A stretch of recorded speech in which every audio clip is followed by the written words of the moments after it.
But one thing I remember was you had all these people of different races, different creeds, different socioeconomic backgrounds, religious backgrounds, everything all together because they all love Star Wars. Hello there, this is Elora, and I'm a prequel trilogy kid.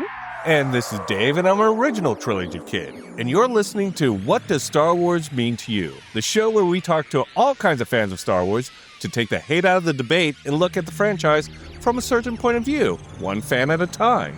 Yeah, and right now we're recording this open, like, in the flesh. Like, you're no longer, you're not a hologram. No, I'm not a Zoom box. I could, like, reach out and touch you. Please don't. No, personal space is important. It is. And for just so if you want to picture this, we're sharing a mic. We just had our production meeting, and so we thought and realized we hadn't recorded this. Yeah. And so what you're hearing is lack of preparation, but a whole lot of perspiration. Aren't you so glad you clicked in? Okay. Yes. What do we got today, Dave? Today, we're going to talk to John Mark Tolly. He's the host of the podcast War of the Stars. And each week, they explore the intricate details of the Star Wars universe, from the epic battles and political intrigue to the beloved characters and hidden lore. They have a really great philosophy behind their show. And it was really fun to talk to John about how that developed, where it came from, and also just his Star Wars journey itself. Yeah, no, I really enjoyed this interview. I think, as hosts of podcasts, it's fun to listen to the kind of inception of other creative ventures and other podcasters in the Star Wars universe. So maybe we should let him tell us about it. I'm going to say it. Okay. You may want to step back because I'm stepping back. Lou, we're gonna have company. And I got my Star Wars shirt on. Yeah. Sweet. Great. I just have a You have Old a hat. Navy shirt on. Oh, I have a hat. That's right, I do. You do? Woohoo. John, are you ready to share with the world what does Star Wars mean to you? Let's do this. That's our I'm favorite ready. answer around here. Yay! Yes. Do you want me to do Fight with the Force, Dave? All right, John. Our Fight with the Force is like more like, we call it rapid fire, but it's not actually rapid fire. We're just going to get the Star Wars baseline. So which movie is your guilty pleasure Star Wars? Guilty pleasure, I would honestly say the animated Clone Wars movie. Okay. Wow. There's a special story behind that. Yeah. Between moving back and forth, moving from Colorado to Illinois, and then moving with friends, moving back home, I lost most of my physical Star Wars media that I had. Oh. And so the only thing I had was the local library, which the only thing I could ever get from there was the Clone Wars animated movie. And yes, I know it's cheesy. I know there's really cringeworthy parts, like especially like I like to call him Capote the Hutt. Yeah.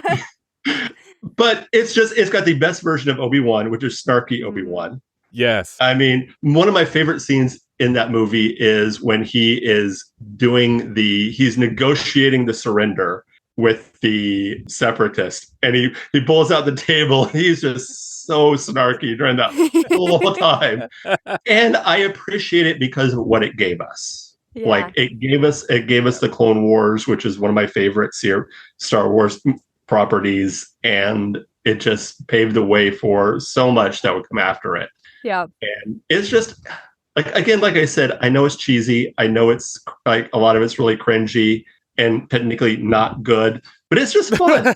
It's just fun. It's charming. We watched it not that long ago, and my husband hadn't seen any of the animated stuff, and he was like a little kid on the couch, just like yes, like enthralled with it. Yeah. Now, it's not my favorite Star Wars movie, but it is probably my guilty pleasure. It's the guilty pleasure one. Absolutely. Yes. Yeah. And it's interesting because usually that movie is it's not included with like the marathons of movies when like the 3 trilogies, Rogue One, and Solo: A Star Wars Story.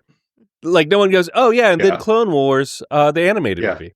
Well, when we did on our podcast, when we did a review each month last year, we did a review of all the movies, starting with episode 1 and going through, and we included Clone Wars in there. Okay. So we'd have 12, like a total of 12 movies. So we could do a movie each month and then go all the way through. That's funny. The last standalone trilogy. It's all the standalone films. The Clone Wars, Solo, and Rogue. Yeah. Yep. Dave, do you want to roll us D6? I got a 1. Oh, okay. Who's your favorite major character? Luke Skywalker. Didn't even have to think. Choice. And it's funny because if you would have asked me that like 20 years ago, maybe 20, 25 years ago, I would have laughed because I would have said, Luke is boring. Luke is, he's too overpowered, or he's too vanilla. Yeah. I was like, give me Han. And it's funny because I would have said the same thing about my current favorite superhero, which is Superman. I was like, he's too boring. But now I love Superman and I love Luke just because of, I don't know, just he is so earnest and he is like that guy who will do good no matter what. Yes. Yeah. There's a relatable quality to the kind of mega hero. Yeah. Yeah. So, Luke. Love that. Do you have a favorite line to quote? I have a few, actually. I don't quote a lot. I will do the hello there. As like, it's almost like my Star Wars baseline to see how well of a fan you are. Like if I see someone with a Star Wars shirt, say hello there and see how they respond. And if they don't, just hang my head and shake it quietly, slowly. like if you say hello there. Oh, like really? Come on. I actually put a Star Wars quote in my senior yearbook. Cute. I put the quote of "Who's the more foolish, the fool or the fool who follows him?" that is a classic high school line. Oh yeah, I love high that. schooler line. Yeah. But my favorite quote in all of Star Wars, I would have to say, is, and to me, it's one of the most badass quotes of all time. It's "Return of the Jedi." Luke Skywalker, "I'll never join you. You failed, Your Highness. I am a Jedi like my father before me." Every time I go this, I'm pumping my fist going, heck yeah, Luke, you are a Jedi. Yes. But then, of course, it's also followed by the equally as great line of, "So be it." Yes. Like, ooh.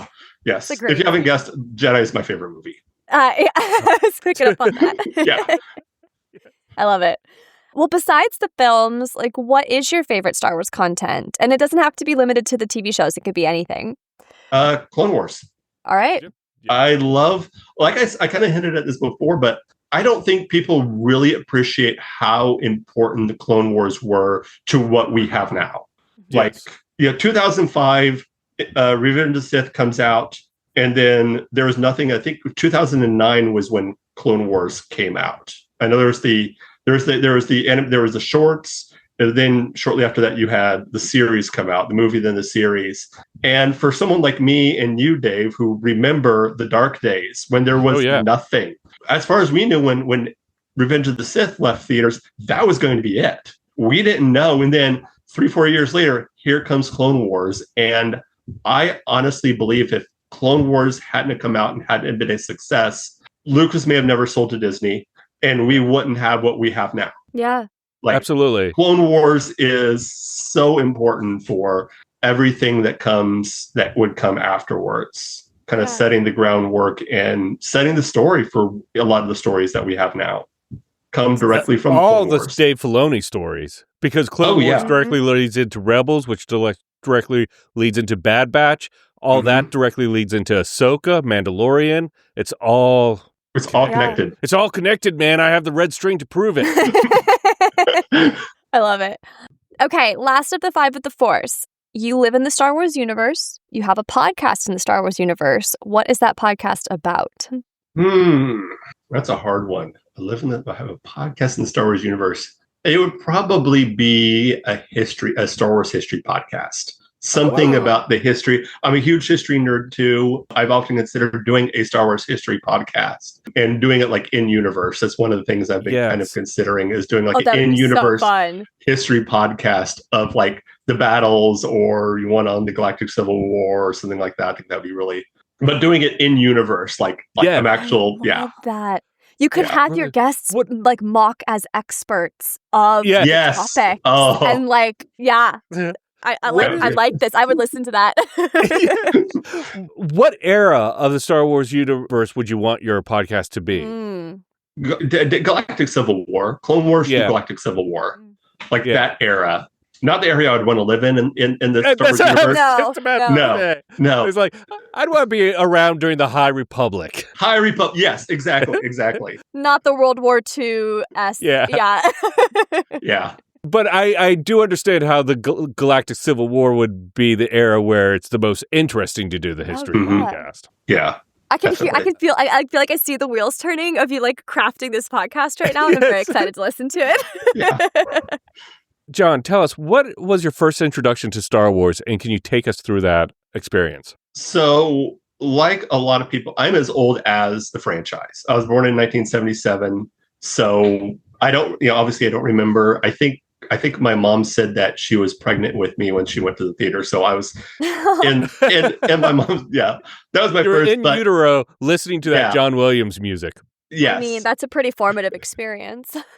But the first time I can remember watching it is I remember going to the theater to see Jedi, which is partly why Jedi is my favorite movie. Yep. I don't remember a lot of it. I distinctly remember being scared of the creepy old guy, this creepy old wizard guy in the robes. The Emperor, right? The Emperor. Yeah. As opposed to Obi-Wan, like the ghost of Obi-Wan or something. Everyone was scared of him. That would be Papa Palps. But I don't. It's like I've heard a lot of people come on here and say the same thing, that it's just like it was always just kind of a part of my life. Like it was always there in the background. I remember like going to my aunt and uncle's house to visit. They had a pool, so we go visit during the summer, or especially during the holidays. And Star Wars would always be on in the background, like just playing. It would be on TBS or something. Yeah. And it didn't matter, what part it was on. Oh, Star Wars is on. We're going to watch it. Yeah. Right. And then my cousin had all the toys. I know he had the Ewok Village, and I believe he had the Jabba's Palace. Wow! Which were like the big, which were the ones for the Jedi. That Jabba's Palace was the one you wanted. Right. When like you were roughly 6 years old when Jedi came out and you saw it, and were you at that point a big fan, or did Jedi intro you to Star Wars and make you not really? Like I enjoyed it. Like I thought it was cool. And I thought the toys were cool. I did go through a period with my family where my whole family's pretty religious, and they went through the whole. I don't know if you guys remember. You're probably old enough to remember the Satanic Panic. The Satanic Panic, and Star Wars was a part of that. And so they're like, "Oh, it's Eve. We can't." They've softened a lot since then. So there was a time period where stuff like that was not really watched in our house. Yeah. Like I knew about it and I was aware of it. And I remember, we go to friends' houses and we play Star Wars because it was always who's going to be Luke Skywalker, who's going to be Han. That was always the big, I'm sure that was longer than the actual play time to debate that. So it probably wasn't until really junior high when it was almost like stepping stones, where I remember getting the box set, the VHS box set. There was one that the spines had the different pictures from the movie on it, and you put it in, and it would make like one thing. Non-specialized edition. This was before the special edition, and it was the books. I remember getting a copy of. Well, it was two things. It was the books because I remember getting a copy of Heir to the Empire. It would probably be about 93, 94. So the book had already been out. And I got the audiobook version. It was the abridged audiobook version read by Dennis Lawson. Yep. AKA Wedge, which led to my love of Wedge. Love it. And then playing the X-Wing game on I loved the I had all of I had X-Wing, I had TIE Fighter, X-Wing versus TIE Fighter. I had all of them.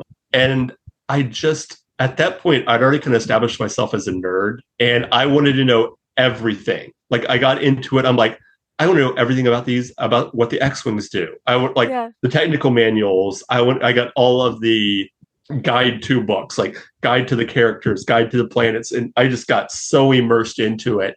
I hope you don't mind me asking a personal question, but I know your parents' stance had softened, but was there any kind of conflict with having all this Star Wars stuff during that time? No. Or No. That part did kind of, really quickly did kind of soften on that.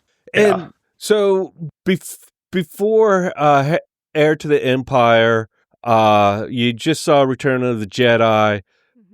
How did you interact with Star Wars on a daily basis in that time, or was it, or did your fandom really not ignite until around 93, 94?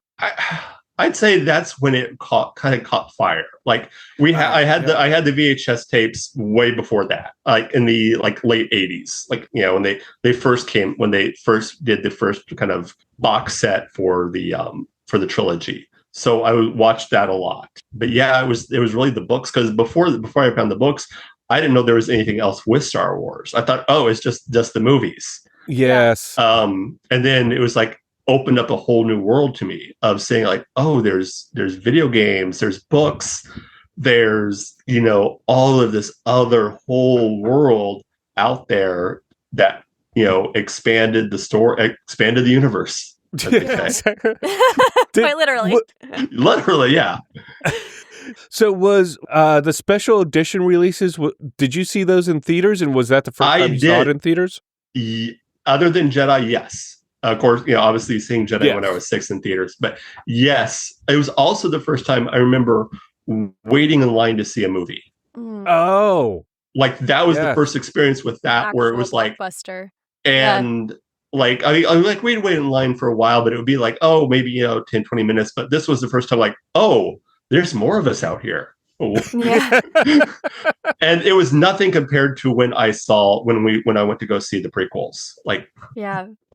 Seeing the special editions, that was something, but then seeing the prequels and seeing the lines for that was just blew me away. Something else. Yeah.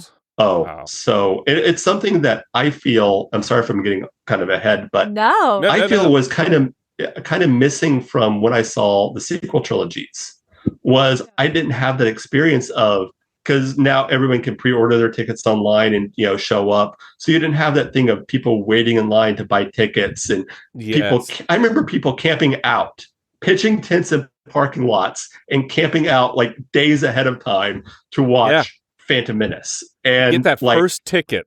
It was just well, and also not just that, but one thing I remember was you had all these people of different races, different creeds, different socioeconomic backgrounds, religious backgrounds, everything all together because they all love Star Wars. Yeah. And it was just such a cool experience. And I wish that that today's Star Wars fans could really experience that, because there's just so much negativity with the fan base now. There's the joke, and it's sad that no one hates Star Wars more than the Star Wars fans, but it's becoming true. Yeah. It's sad. Yeah. It's sad that there's so much negativity. And, we say on our podcast, it's not just our Star Wars. It's not just my Star Wars. It's your Star Wars. It's our Star Wars. And we're also I hear all the time you hear all the time someone say, "Oh, you're not a real Star Wars fan if." And to me, what makes a Star Wars fan is simple. Do you like Star Wars? Mm-hmm. It doesn't matter. Yeah. I don't care if the only thing that you like is the original trilogy. You're I only like the original trilogy. That's it. But I love the original trilogy. You're a Star Wars fan. If the only thing you like is the sequels, you're the old stuff is kind of cheesy. Yeah. You're a Star Wars fan. I don't care what anybody else says.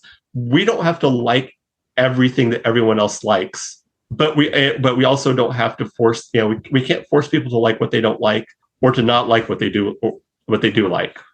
There's a Star Wars for everyone. There is. Yeah. That's what's so great about it. Yeah. What about if you're only a fan of the holiday special and the Ewok TV movies? It's a special kind of fan. That is a very special kind of fan. I think I want to develop that character. I say you go over in this corner over here. That's you're still a fan, but we have a special seating area for you. We tried watching for a while one of our old guest co-hosts unironically love the holiday special. Wow. And we would watch it every Christmas. I think the last 2 Christmases, holidays, or the last time, we haven't watched it, but it's a slog to get through. Like, yes, it is. Yeah. I'm a full believer in not believing in the phrase that something is, like, one of the terms I just really dislike is when someone says that a movie is objectively bad. I'm like, nothing can be objectively bad because taste is subjective. Yes. Yeah. I kind of stretched that with the holiday special. I'm like, well, maybe. Maybe if there's the exception to the rule that nothing's objectively bad is the holiday special. Yeah. Maybe. But even the holiday special has a good kind of reference within Skeleton Crew when Neil walks into his house and there's that hollow table thing going on. It was like a little parade of like it felt like a circus scene, and that's from the holiday special. Yeah, the circus. Yes, it's from the holiday special. It also gave us Boba Fett. Yep, and it gave us Boba Fett. We were just talking about that on the show recently. Actually, we watched the Boba Fett cartoon. For better or for worse, I'm not the biggest Boba Fett fan, I will admit. Wow. That's okay. Why? There's Star Wars for everyone. But Dave's asking me why anyway. Yeah, I gotta know why you're not the biggest Boba Fett fan. Like, when you watch him in the original movie, he doesn't do much. He's got like 3 lines, maybe 4 lines of dialogue, one of which is a Wilhelm scream. Yeah. Mm-hmm. I mean, and he doesn't really, and it's funny because if you look throughout Star Wars, that is kind of a trope that they've done, is getting this character that has this cool looking armor or this cool look and then killing them off rather quickly. Yes. They did it with Maul. They did that with Boba Fett. They did that with Phasma, where it's like, ooh, and then they don't really.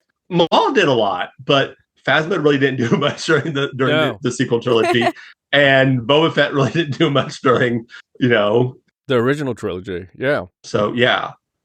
Okay. I mean, he's okay. I have other friends who hate Boba Fett. Yeah. But I'm just like, he's okay. Yeah, I get that. He's there. He's there. He's doing his thing. I want to jump back a little because you were talking about what you guys say on your show, which is it's not just my Star Wars, it's yours, it's ours. And we had intended to kind of ask you what inspired you to use that line. I think you've answered that, but maybe not. I kind of did. Yeah.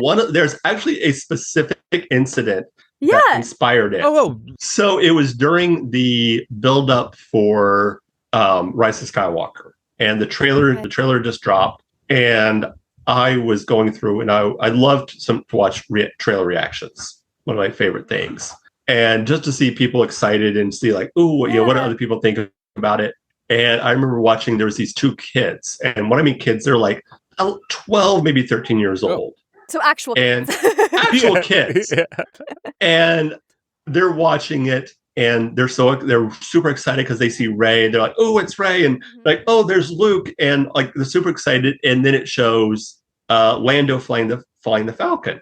And the first thing they said was, "Oh, who's that guy? Who's that guy flying the Falcon?" And they were so lambasted, just so like mocked and made fun of, and just ridiculed in the comments because, you don't know who Lando Calrissian is, and you don't know. I was like, can you call yourself a Star Wars fan? You don't know. And they were children. Well, that, and I said, I even made a comment in one of them. I said, we as older fans, especially like those who grew up with the original trilogy, we should be the ones coming up alongside these younger fans and saying, let me tell you about the coolest man in the galaxy.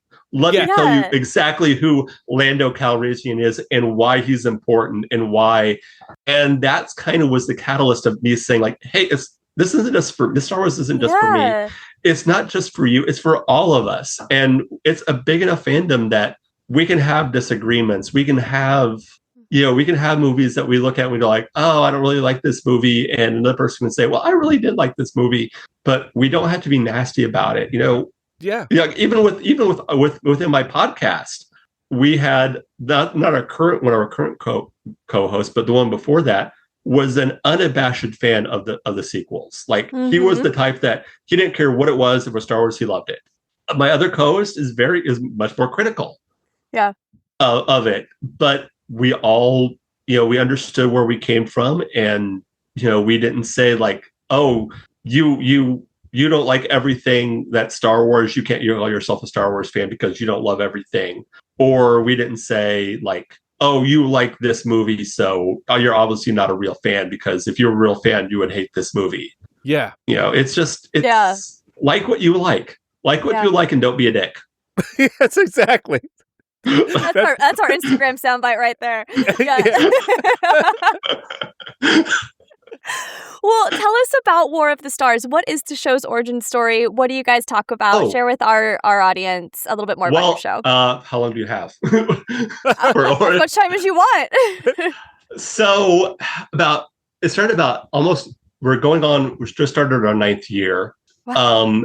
And I've been wanting to do a podcast for something for a long time, but I wasn't sure what I wanted to do or even how to do one. And I remember I was in a Facebook group do you remember Collider? I don't know if Collider's still around. It actually is. Okay. It was the Collider Jedi something. And they asked the question of, who are your favorite Star Wars podcasters and YouTubers? And at the time, I just started listening to Star Wars Theory back when he was actually sane. Yes. Like this is when he first came out. Like he had I don't even think he'd hit 1,000 subscribers yet. So he was brand new. There was Hello Greedo was around and a bunch of other guys. And I made a comment of like, I'd really like to do a podcast, but I have no idea what to do or even how to do it. And a guy by the name of Christopher Stoley messaged me and said, hey, we have this other podcast. We'd like you can guest on it and promote your show. And I'm like, I have nothing to promote. I literally have a little idea. And that was kind of the genesis of it, because I went on his show. It was called, his podcast was called Breaking the Fourth Wall. Okay. And we just started brainstorming and spitballing ideas. And eventually the name Star Wars, War of the Stars came up. And the format has changed kind of throughout. So the way it is now, each week is like we kind of do a different topic. So if you can kind of follow the calendar, you kind of know like first week of the month is lore. We focus on something in Star Wars lore. The second week we do a character. We break down a character. The third week is kind of open. And then the fourth week we just got done doing the movies. So now we're doing tech. We're going a deep dive into something in Star Wars tech. Yeah, we just kind of just talk Star Wars. There's nothing, that's about as simple as it is, for just a bunch of fans. And each one of us brings a different kind of unique view. Garrett's an author, so he brings that kind of view of a writer and looking at the movies from a writer's point of view. And so everyone has a, would you say, certain point of view? They do. And Brian is part-time cosplayer, very much Imperial side. Nice. Now you've been doing the show for 9 years. Yes. You said, and it sounds like you were kind of involved in Facebook groups and a certain amount of the fandom even before you started the show. How do you think the fandom has evolved or changed in those years? It's funny because I want to say that it's changed for the worst, but I don't know if it has or not, because I think it's a small minority a vocal minority that make most of the noise. I think most Star Wars fans are like me, where it's like, I may not like it. I mean, it might be the biggest fan of this, but that's okay. Yeah. I don't have to like everything in Star Wars. Yeah. And, I actually like the fact that there is Star Wars out there that's not necessarily for me. When all the kids cartoons, what was the one that the Jedi, like the Academy one, where it's like the little kids. The Disney Plus Jedi, the Disney Academy. Plus stuff, Jedi Academy. And there's a couple other ones, the ones where it was like it was the YouTube exclusive ones, where it was like the female, the girls. And my daughter loved that. Like that got her into Star Wars. Wow. Watching that, but it wasn't for me, and that was perfectly fine. It's perfectly fine that not everything has to be tailored to me. as a Star Wars. I think so many fans don't understand that, like, not all about you. Is just because you don't like something does not mean that it is bad or that other people won't like it. Yeah. I agree. And it's interesting. I think you're right that it is a small vocal community who kind of hates on it. And it feels They're like it's loud. more, it's loud. Yeah. They're just loud. Well, and I think, the internet doesn't help that. Social media doesn't help that. Everyone can have a YouTube channel. Everyone can have a podcast. And unfortunately, negativity sells. Yeah. And if you're a YouTuber and you put, big bug eyes on Kathleen Kennedy and saying Kathleen Kennedy killing Star Wars, that's going to get views. Yeah. Like it or not, that's going to get views. Or, even if it's just rage bait. Buzzwords. Yeah. Use buzzwords and make the thumbnail big yellow font and giant words and big bug eyes and stuff like that. And it's so funny because she's gotten such a raw deal out of this because she's actually a wonderful producer. Yeah. And I think there have been things that haven't resonated with me either, but it didn't necessarily mean that her intentions were bad. Everyone makes it sound like she's trying to drive it into the ground, and that's not the case. There's so many things in the world that goes against you when you're trying to make a TV show or movie. Yeah. That I think I don't know how many people can remember, especially for me, Kathleen Kennedy made my childhood. Yes. Look at all the movies that she was executive producer on, or Jurassic Park, Goonies, Indiana Jones. Like, she was my childhood. I think what she's amazing at is allowing the visionary, like the Spielberg or John Favreau, or I'm trying to think of the guy who did Andor. Tony Gilroy. She's able to give them the ability to do what they want and produce it.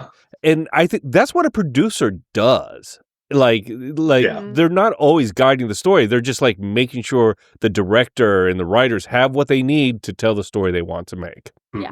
Mm-hmm. I was just looking at her producer credits really quick on the side because I was like, oh yeah, I think forget. But she everything. In the similar vein of, like, you've been doing this for 9 years, you've been podcasting for a long time. Like, is there any conversations or guests of the show that have, like, changed your mind about something in Star Wars? Kind of the flip side of that. I don't know if I've had anyone really change my mind. Or it can even be in a smaller, like, oh, actually, the holiday special was really good for this. I don't, because we haven't had, like, a ton of guests on. That's just not been our kind of thing. Not that we haven't been we've been opposed to it, but I don't know. I mean, there's been I can't think of anything in particular. That's okay. There's been times when maybe even one of my co-hosts has said something and it's been like, oh, I've never looked at it from that point of view, or it not necessarily has changed my mind about things, but. I can't. Maybe I can rephrase it. So, like, is there a Star Wars hill that you used to be willing to die on, but now it doesn't bother you, or the inverse of that, like something that never bothered you, and now you're like, this is the hill I'm going to debate and die on? A hill. I'd say the sequel trilogy. Okay. For the longest time, I was did not like the sequel trilogy, and I still have issues with it, but. Especially Last Jedi, I think that is underestimated as a movie. And I wish there were certain things in Last Jedi that I wish would have been explored more, and I think would have been better. I wish they would have left Rey as a nobody. I think that, especially in Rise of Skywalker, when she takes the Skywalker name, I think that would have been more impactful. Yes. Because, like, when you find out she's a Palpatine, I think you could have had a great opportunity for her to say, saying, what? Yes, this name has all this baggage attached to it. Yes, it has this, but I'm going to redeem this name. I'm going to take this name and I'm going to make it something else. Yeah. But instead, she just kind of throws away. It's like, nope, I'm going to take this other name, and I don't know, that was one thing in that movie. There's a couple things it's a contentious one. seeing Wedge in a gun turret instead of flying an X-wing really bothered me. Like, no, he belongs in it's Wedge. He belongs in an X-wing. Don't put, he's not in the Falcon gun turret. Put him in an X-wing. Yeah. Mm-hmm. John Williams can go into the Falcon turret and away from behind the ball. Exactly. If Lucasfilm handed you the reins for a one-off Star Wars stories, what kind of story would you want to tell? The Mandalorian Wars. Oh, wow. I when we first heard of that they were making a movie called The Mandalorian, us at the podcast, we were debating about what it was going to be. And that was one of the first things I thought was like, oh, they're going to do the Mandalorian symbol. They're going to do the Mandalorian Jedi War. Yes, go back to the High Republic.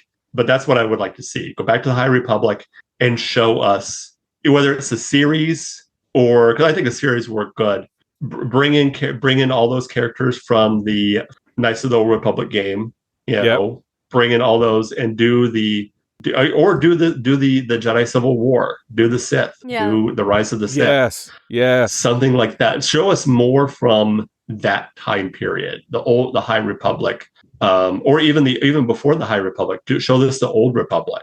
Show us stuff from the Old Republic. So that's what I would do. I would watch that. Yeah, I would watch that. I love that. Okay. Unless, of course, and someone once said a Hoth horror film. Those are, I think, my two favorite answers so far to that question. That would be interesting. A Hoth horror film.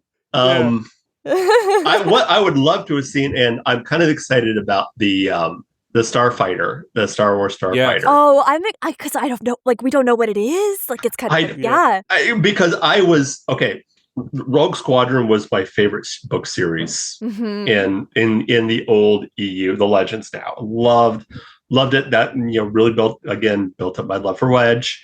And so when I saw that, what was her name? She did the Wonder Woman. Yes. Patty Jenkins. She was supposed to be doing Rogue Squadron.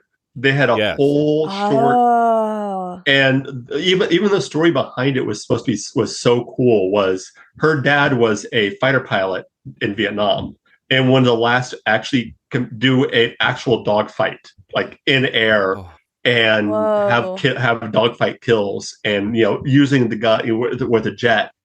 And she's always wanted to do a fighter pilot movie, and her whole idea was to do a fighter pilot movie set in the Star Wars universe. Cool. And the short was really cool of her telling the story, and then as she walks away, she grabs the helmet, and you see the X-wing in the background as she's walking towards it. I'm like, oh!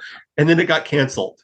Like so many other things, the movie got canceled, and now it's you got this new one, Star Wars Starfighter. It's supposed to be set in after the sequel trilogy, so it's post sequel trilogy setting. So it's a whole new story. Whole new story. Yeah. We have no idea where it's going because it's in the future, not in because the Rogue Squadron was going to be set during I can't remember if it was going to be set during the New Republic, or I think it was New Republic. I think it was going to be taking place during the time of the New Republic. Yes, that's what I thought too. Is Rogue Squadron benched? Because it's still on her IMDb as in development. That's so weird. Really? Yeah. As far as I know, they completely scratched it. Like, Dang. Okay. I know. That one thing I would kind of wish is that they wouldn't announce anything until they have a script and a date to start shooting. I know. That is. Quit playing with our hearts, Lucasfilm. that is one thing that I really appreciate. Not to cross streams, that James Gunn has done with DC. Yes, he's come out. True. He said, "We're not announcing anything. We're not doing anything until we have a script." Because I remember someone asked him about Batman, and he said, "We're going to start filming." He's like, "Not until we have a complete script." Yeah. We have a script, we'll start casting, and then we'll start filming. And I think that's just... It's the more ethical way to make a movie. It is. For the audiences that love these characters, especially when you're talking about characters that have been beloved for decades. Oh, yeah. Yeah. Yes. Yeah. I love sharing it. I love sharing it with my daughter, getting her into it. Yeah. So it is important to you to share Star Wars with your daughter. Like, how did you first introduce it to her? Very early on. I have somewhere, I don't have it with me. On one of my, I think it's on my old Twitter, on my Twitter account, I have a picture of her, and she's like 4 years old, maybe 4 years old, and we're watching the original trilogy where and she's standing right in front of the TV, and the picture I took was as she's watching, it's the scene in Empire with Luke meeting Yoda and them talking. And she's just glued to it. I shared it on Twitter, and Mark Hamill actually liked it. He actually hearted it. I'm like, yeah, so cool. And Mark Hamill hasn't liked shit of mine yet. I know, and I believe you're not an adorable little girl, Dave. I know. No, John, that's so lovely. And then, like me, the first movie she got to see, Star Wars movie she got to see in theater was Return of the Jedi. Cool. Oh, wow. For the anniversary a couple of years ago, there's a local art theater near the town I live in called the Virginia. It's like the old school, like it's got the big stage in front, the plush seats with the balcony up there. Yeah. It's really cool. There's actually a really cool statue out front of Roger Ebert. Sitting, because he went to the University of Illinois. Yeah. And every year they do the Ebert Fest, and they've been doing it for years. So the 501st was there, packed stadium, radio station was putting it on. They did trivia, costume. She came in her Lady Vader outfit. She had a Vader dress with a mask on, and she watched the only she got a little scared during the Rancor scene. Yeah. Sure. Sure. But Jedi is that one movie that I can just turn off and be a kid again. Yeah. Like I'm edge of my seat, even though I've watched it a million times. I'm still like, look out, Luke, look out! Yeah. No, there's so much that happens. Don't turn to the dark side. Don't listen to him. Yes. Jumping up and down. I'm just like, I can just become a kid again when I watch Jedi. Yeah. But it was fun watching her seeing her eyes light up and talking about it on the way home, and just so excited and cute. She's kind of maybe kind of leaning out of it. She has her own fandom now. She's a huge fan of How to Train Your Dragon. That's like her fandom. That's what she's into. Yeah. But she still loves Star Wars, and Vader's her favorite character. That's amazing. Vader and Rex. Vader and Rex. Yeah. Vader and Rex. Captain Rex. That's so funny. That's awesome. I feel like there should be a talk show called Vader and Rex. It's just the two of them. Like a morning show. So, Rex, what did you do this weekend? Like those early morning chop shop, like old school radio programs. Yeah. Vader and Rex on the bee. Before we could plug our iPods into our cars. Yeah. Oh, man. What are the top 3 elements that make Star Wars to you? Hope. Mm-hmm. I think every Star Wars movie has to have some element of hope to it. Whether it's hope for the future or something like family, whether that's your found family or, your actual family. Yeah. And that to me is really because I'm adopted. And so Leia and both Leia and Luke being adopted really resonate with me. I think that's also why I like Superman, because he's adopted. That's pretty nurture versus nature, and then fun. Yeah. Star Wars to me should be fun. That's one thing I loved. Like, don't get me wrong, I loved Andor. I think Andor, especially season 2, is probably some of the best Star Wars television we've ever seen, but I adored Skeleton Crew because it was just such a breath of fresh air. It was so fun, and it was something that I think had been missing from a lot of this, was just bringing back that sense of adventure and sense of fun. Lucas made these movies as an homage to the old movie serials. Same with Indiana Jones; they were an homage to the old movie serials, and those were just fun. The good guy's going to win. That evil will be defeated. but it's the journey. It's watching it. It's, it should be fun. Yeah, it's going out of the frying pan, out of the frying pan into the fire. And it's like every 10 minutes you're just on a new adventure almost. Yeah. Yeah. Yes. What would you like to see in the future of Star Wars? More movies. Yeah. I think, like, I love the TV, but I miss experiencing Star Wars on the big screen. Yeah. I'll admit, watching, Rise of Skywalker, even though I have issues with it, when the opening crawl came up, I cried. Yeah.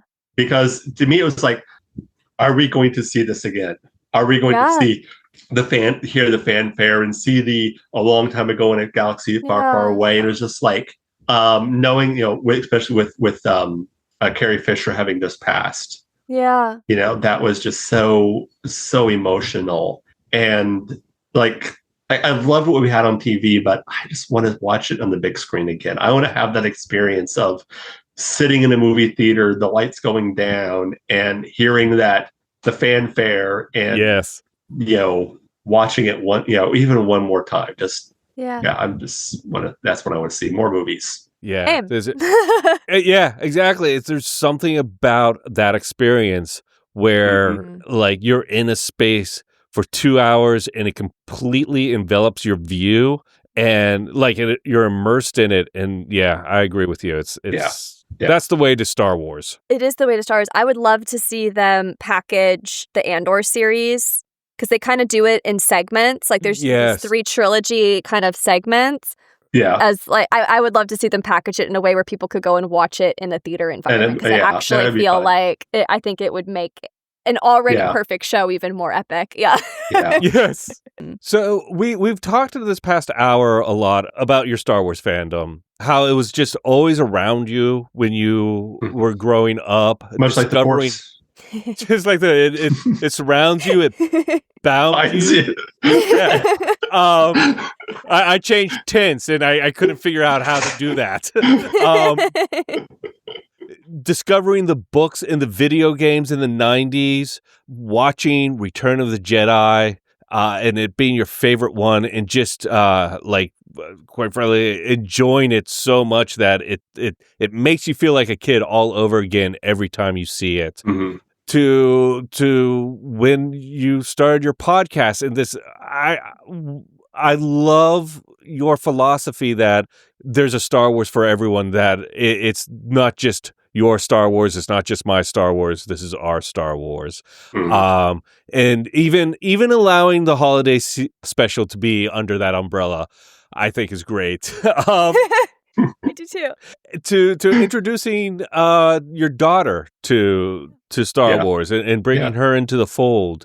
After talking about all this, can you kind of say, what does Star Wars mean to you?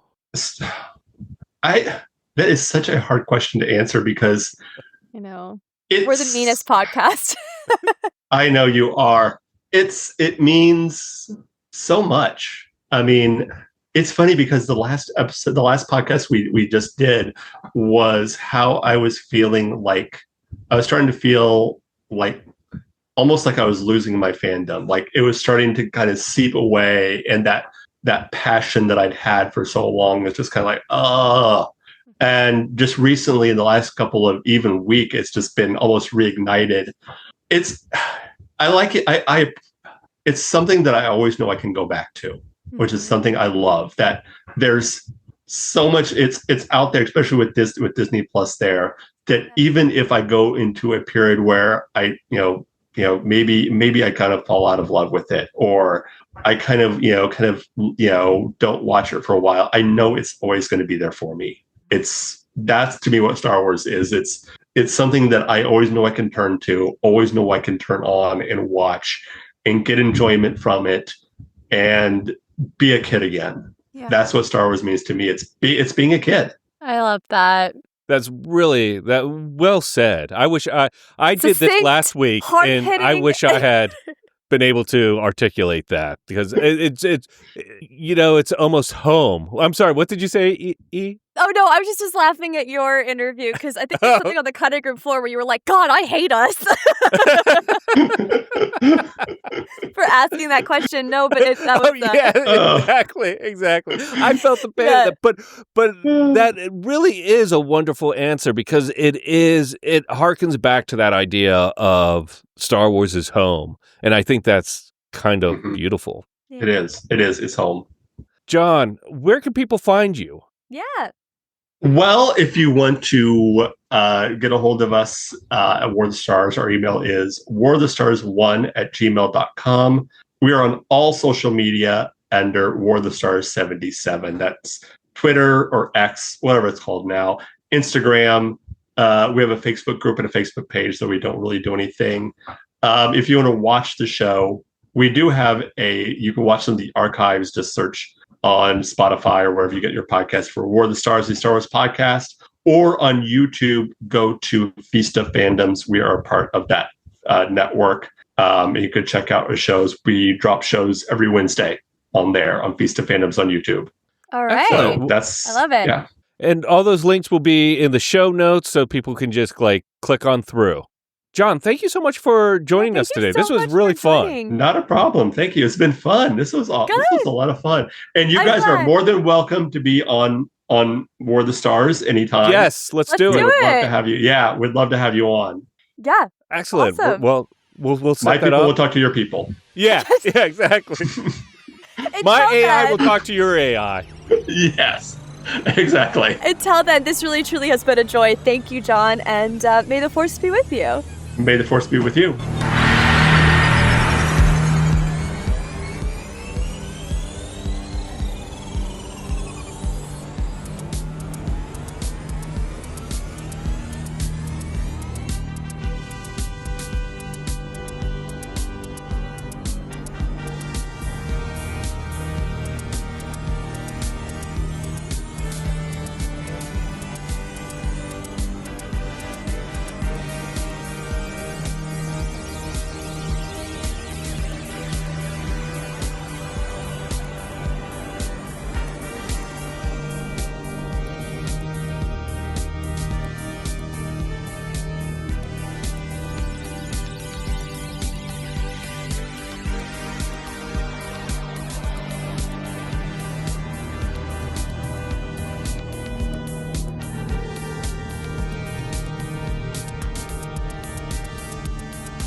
Hi, this is Dave, and before we get to the show, I wanted to ask you a favor. One of our goals this year is to grow the show so that What Does Star Wars Mean to You reaches more listeners. And that's where we're asking you for help. And it's really easy. Wherever you listen to us, please hit that subscribe button.